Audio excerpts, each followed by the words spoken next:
Bonjour tout le monde, c'est l'heure des Kimbap. Oui, c'est Kimbap time. Alors me voici de retour après une semaine d'absence. Du coup, après 2 semaines à tout refaire dans l'appart et à déménager, c'est enfin bon. On a enfin réussi, on l'a fait. Du coup, tout ça me fait vraiment sentir que du changement arrive. J'ai déjà dit plusieurs fois dans mes précédents podcasts, je me sens vraiment en période de transition. Une transition vers une nouvelle vie.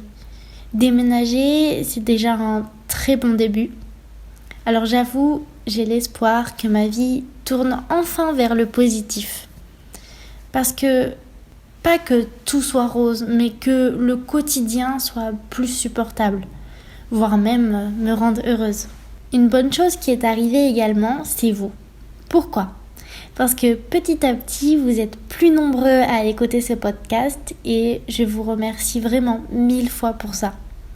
J'espère que le contenu vous plaît et vous fait du bien. Je me dis que si je ne peux ne serait-ce que toucher qu'une personne, ça me semble déjà vraiment énorme. Alors 1000 merci à chacun d'entre vous qui décidait de cliquer sur ces podcasts.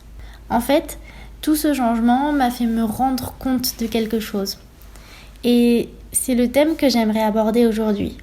Alors pour dire ça un peu grossièrement, le thème d'aujourd'hui ça serait « Il faut fuir le mal ». Alors on dirait une réplique de série un peu, je sais. Mais c'est très vague dit comme ça. Mais je vais vous expliquer ça plus en détail. Alors, quand je parle de mal, je ne parle pas forcément d'une personne méchante ou d'une situation dangereuse.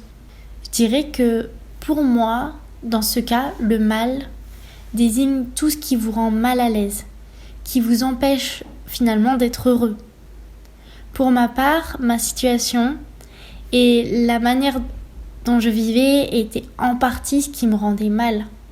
Sur plusieurs aspects, au niveau de ma fierté, l'image que je pouvais renvoyer, l'image finalement que je me renvoyais à moi-même et celle aussi que je renvoyais à des personnes extérieures. Plus un gros manque d'estime de soi et une situation qui en fait me permettait pas de gagner de la confiance en moi. Une situation qui finalement me rendait encore plus malade. Tous ces aspects mélangés, ils avaient finalement rajouté un poids à ma vie. Une pression et un mal-être supplémentaire. Dans ce cas, je dis pas qu'il y avait un coupable. Je dis pas c'était à cause de telle ou telle personne. Une personne toxique qui aurait été responsable de mon malheur. Pour moi, en tout cas, c'est pas le cas. C'était plus plein de petits éléments au quotidien qui empêchaient mon esprit de s'apaiser. Et avec le temps, ce manque d'apaisement m'est devenu vraiment insupportable. Je n'avais vraiment aucun endroit où je pouvais me reposer mentalement. Vous voyez, vous rentrez d'une journée de travail stressante, vous avez besoin de vous reposer, vous êtes dans votre chez vous. Moi, ma situation faisait que je pouvais pas. Tout mon quotidien, du coup, il était bordé de stress. Jusqu'à ce que finalement, j'arrive à un stade où tout espoir me semblait vain. J'en parle au passé, mais c'est pas tout à fait correct.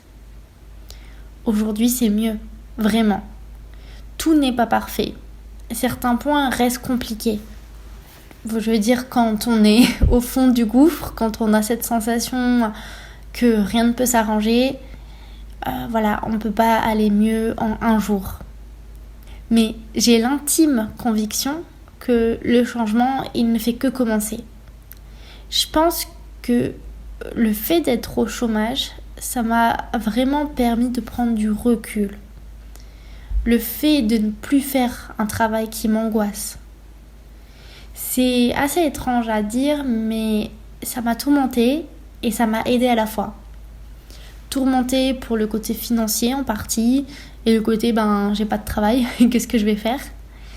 Et aidée parce que ça m'a permis de prendre du recul sur la situation et sur mes besoins. Parce que Quand vous êtes vraiment comme ça, dans un peu un tourbillon de mal, de choses négatives, etc., c'est franchement assez difficile de prendre du recul sur la situation. Mais je sais que de fuir, entre guillemets, ce qui me rendait mal m'a aidé. En fait, le mot qui convient, c'est pas vraiment fuir, mais plutôt éloigner le négatif, ou même s'éloigner du négatif. C'est valable dans plein d'autres situations. Parfois, une personne toxique peut être responsable en partie de vos maux. Ça peut être un ami, ou même votre conjoint, ou même votre famille, enfin, quelqu'un de votre entourage. Il peut être très difficile de s'en détacher. Souvent, vous avez un passif, une relation, même un quotidien que vous partagez peut-être. Alors quitter cette vie que vous avez construite peut sembler vraiment insurmontable. Attention, je dis pas qu'il faut partir au premier problème. Mais si quoi que vous fassiez, rien ne s'arrange et que vous vous rendez compte que la situation ou la relation vous bouffe de l'intérieur, il est important de s'en éloigner. On ne parle pas de fuir, parce que décider de partir, souvent, c'est pas un choix facile, c'est plutôt un choix très difficile.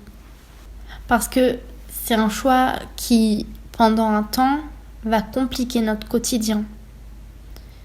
En fait, on va sortir d'une situation, c'était pas vraiment une situation confortable, mais un peu le confort de l'habitude, du quotidien, voilà, d'une situation qui ne change pas. On va dans l'inconnu, ce qui en fait en partie, et pour plein d'autres raisons, un choix très difficile. Et je connais plusieurs personnes qui ont vécu cette situation, et ce qui m'avait vraiment surprise, c'est que après cela, je les ai vues vraiment se transformer. En très peu de temps, elles étaient déjà une des meilleures versions d'elles-mêmes. Alors, tous leurs problèmes étaient loin d'être finis, mais le point en moins dans leur vie avait déjà commencé à les changer. Et vraiment de la manière la plus positive qui soit. Et c'est vraiment quelque chose qui m'a, dans les deux cas, qui m'a surprise pour ces deux personnes, parce que juste t'enlever le petit grain de sel, le petit point noir dans leur vie, ça n'avait pas résolu tous leurs problèmes. Mais en fait, ça les avait déjà tellement poussés vers le positif, poussés à vouloir être mieux, être dans le mieux, qu'elles étaient déjà tellement différentes, alors que le chemin n'était pas fini. Les blessures peuvent mettre du temps à guérir, mais tant qu'on ne recule pas, elles finissent toujours par devenir moins douloureuses. Bien sûr, il peut arriver parfois qu'on recule de 2 pas, mais tant qu'on essaye de continuer à avancer, qu'on a pour objectif d'avancer, ça finit par devenir moins douloureux. Peut-être que vous aussi, vous vous sentez bloqué dans une situation qui vous rend malheureux, ou bien vous êtes proche d'une personne toxique. Il peut aussi s'agir de votre travail ou même d'un endroit. En fait, plein de choses peuvent être en partie responsables du négatif dans notre vie. Et c'est pour ça que je voulais vraiment faire ce podcast sur ce sujet-là, pour vous expliquer que il est important d'éloigner ça, parce que on a le droit d'être heureux. Et du coup, ne les laissons pas nous ronger de l'intérieur. Avançons ensemble, mes petits kimpap. Je rigole, mais voilà, le message aussi que je souhaite vraiment faire passer, c'est qu'on n'a qu'une seule vie. Alors, ça fait cliché de dire comme ça, on n'a qu'une seule vie et tout, c'est facile à dire, je sais. Mais ce que je veux dire, c'est que on ne peut pas gâcher son temps pour des personnes toxiques. On ne peut pas perdre son temps à être dans des situations qui nous rendent malheureux. Souvent, cela nous demande beaucoup d'efforts pour s'en sortir, mais je suis convaincue que la suite n'en sera que plus belle. Et si vous êtes dans une de ces situations en ce moment, je vous envoie vraiment beaucoup de force. Et aussi, je voulais vous dire que si vous souhaitez discuter ou partager, n'hésitez pas à vous rendre sur le compte Instagram qui porte le même nom que cette chaîne. Voilà, si vous commentez ou que vous envoyez des messages en privé, on vous répondra bien évidemment. Voilà, donc si vous avez besoin de partager, n'hésitez pas, ça nous fera très très très plaisir. Et voilà, c'est tout pour aujourd'hui. Et comme d'habitude, nous attendons vos histoires. N'hésitez pas à envoyer toutes les histoires que vous souhaitez partager à kimpaptime@gmail.com. N'importe quelle histoire est bonne, surtout n'hésitez pas. Inquiétude pour l'avenir, conflit avec les amoureux, problèmes au travail, tristesse, joie, colère, inquiétude, anxiété, bonheur, tout est bon pour nous. Si vous avez besoin d'empathie ou de consolation, ou si vous voulez partager de la joie et du bonheur, veuillez visiter Kimpap Time. Alors, il est temps de finir le Kimpap Time d'aujourd'hui. À la prochaine, nous nous réunissons tous les lundis à 7h. Ciao!